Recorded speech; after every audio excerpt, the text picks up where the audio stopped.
Praise the lord. ప్రభునందు మా ప్రియ దేవుని పిల్లలైన మీ అందరికీ మన ప్రభువు రక్షకుడైన యేసుక్రీస్తు నామములో నా హృదయపూర్వకమైన వందనాలు తెలియజేస్తున్నాను. ప్రతిదినం ప్రభు తన మాటను వాగ్దానంగా మనకు అనుగ్రహిస్తూ మనకు దినానికి ఇష్టమైన కృపలో మనకి ఇచ్చిండుగా ఈ ఉదయకాల సమయాన్ని దేవుని ముఖ దర్శనం చేయించు ప్రార్థనతో వాక్యంతో ఈ దినాన్ని ప్రారంభించున్నారు కదా. మీరు అలాగే దేవుని సన్నిధిలో వర్తిల్లుతున్నారని మేము మీ యందు నమ్మికతో దేవుని సన్నిధిలో ప్రార్థిస్తున్నాం.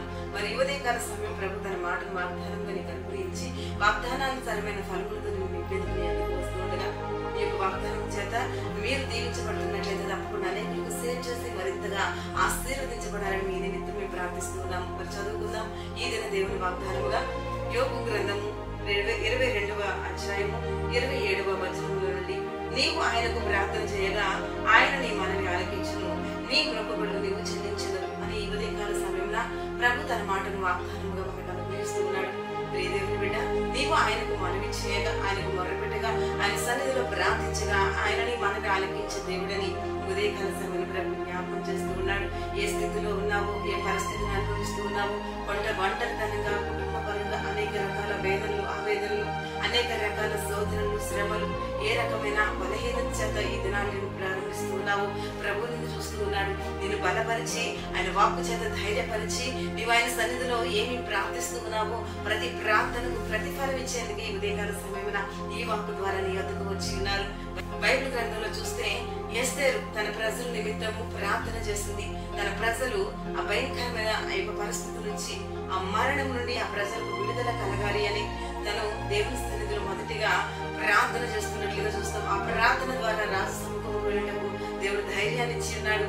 రాజు ఎదుటికి వెళ్ళి మనవి చేయగా రాజు ఆమె మాటలు విని తన ప్రజలు విడుదల పొందడానికి ఒక మార్గాన్ని చూపించినట్లుగా దేవుడే అక్కడ నుండి కార్యం చేసినట్లుగా మనం చూస్తాం. అదే విధంగా ప్రియ దేవుని బిడ్డ, ఈ ఉదయకాల సమయంలో నీవు కూడా ప్రార్థించే అనుభవంలోకి వెళ్ళాలి. ప్రార్థన చేస్తూ దేవుని సన్నిధిలో సమస్తాన్ని పొందుకునే ఆ యొక్క ఆలోచనలోకి నీవు వెళితే ఈ ఉదయకాల సమయంలో ప్రభు నీకు ఇస్తున్న మాటను పట్టుకుని దేవుని సన్నిధిలో మోకరించి ప్రార్థించే అనుభవంలోకి నీవు వెళితే ప్రభు ఖచ్చితంగా నీ ప్రతి కార్యాన్ని సఫలపరచనే ఉన్నాడు. నీ ఎడలా తన కార్యాన్ని జరిగించి ఉన్నతమైన స్థితిలోనికి నిన్ను లేవనెత్తగలిగిన దేవుడే ఈ ఉదయకాల సమయంలో నీ వద్దకు వచ్చి ఉన్నాడు. నీ పరిస్థితి ఏదేను, నీ స్థితి ఏదేను, ఏ శ్రమ చేత, ఏ వేదన చేత నీవు ఉన్నావో, ఏ యొక్క సమస్యతో శోధించబడుచు ఉన్నావో ప్రభు నిన్ను చూస్తూ ఉన్నాడు. నీ అంతరంగాన్ని సమస్తం ఎరిగిన దేవుడు నీవు మనుషుల ఎదుట, వారి ఎదుట, వీరి ఎదుట నీ సమస్యను చెప్పుకోవడం కాదు కానీ దేవుని సన్నిధిలో మోకరించు. ప్రభు ఈ దినం నీకు ఇచ్చిన వాగ్దానాన్ని పట్టుకుని ప్రార్థించు. ఆయన నీ మనవి ఆలకించి నీకు ప్రతి విషయంలో ప్రత్యుత్తరం ఇచ్చి నేను లేవనెత్తి ఆయన కృపలతో నింపునుగాక. ఈ వాగ్దానం నీ పట్ల, నీ కుటుంబం పట్ల నెరవేర్చబడినట్లుగా కనిపిస్తున్నట్లయితే మీ కొరకు ప్రార్థన. స్తోత్రమయ్యా పరిస్థితుల ప్రేమ నమ్మదగిన వాడా, మీకు వందనాలు. ఉదయకాల సమయంలో ప్రేమలకు మీరు అనుగ్రహించిన ఈ వాగ్దానం ప్రతి ఒక్కరి పట్ల నెరవేర్చున్నాయా. ఇదిగో నీ సన్నిధిలో ప్రభు ప్రార్థించగా మీరు మా మనవి ఆలకించి ప్రతిఫలం ఇచ్చే దేవుడిగా ఈ ఉదయకాల సమయం మాటను వాగ్దానంగా ప్రతిపడి మీరు అనుగ్రహించినందుకు స్తోత్రాలయ్యా. వీళ్ళు ఏమైతే ప్రార్థన చేస్తున్నారు వారి ఒంటరితనంలో ఆయా కుటుంబ పరముగా అనేక విషయాల నిమిత్తం, అనేక సమస్యల నిమిత్తం నీ పాదాల చెంతకు వస్తూ ఉన్నారు ప్రభా. వారి బాధ ఏమైనా, వారి వేదన ఏదైనా ఇదిగో నీ కృప చేత సమస్తము నుండి విడుదల కలుగును కాక, వారి బంధకాలు దంచబడును కాక, వారి సంఖ్యలు విప్పబడును కాక, అవి వారిలో రోగులైన వారికి స్వస్థత కలుగును కాక, హాస్పిటల్ పాలైన వారి నార్మల్ రిపోర్ట్స్ వచ్చుగాకని ప్రార్థిస్తున్నారయ్యా. అంతేకాకుండా ప్రభా అయ్యా దైవ చీకటి శక్తుల ప్రభావం నుంచి ప్రజలకు విడుదల కలుగును గాకని ప్రార్థిస్తున్నాను. ప్రతి కుటుంబంలో నెమ్మది, సంతోషం, సమాధానం ఏలుబడి చేయును గాక. అయ్యా ఐక్యతగా భార్య భర్తల మధ్య కలుగును గాక. కోర్టు కేసెస్ కొట్టివేయబడును గాక.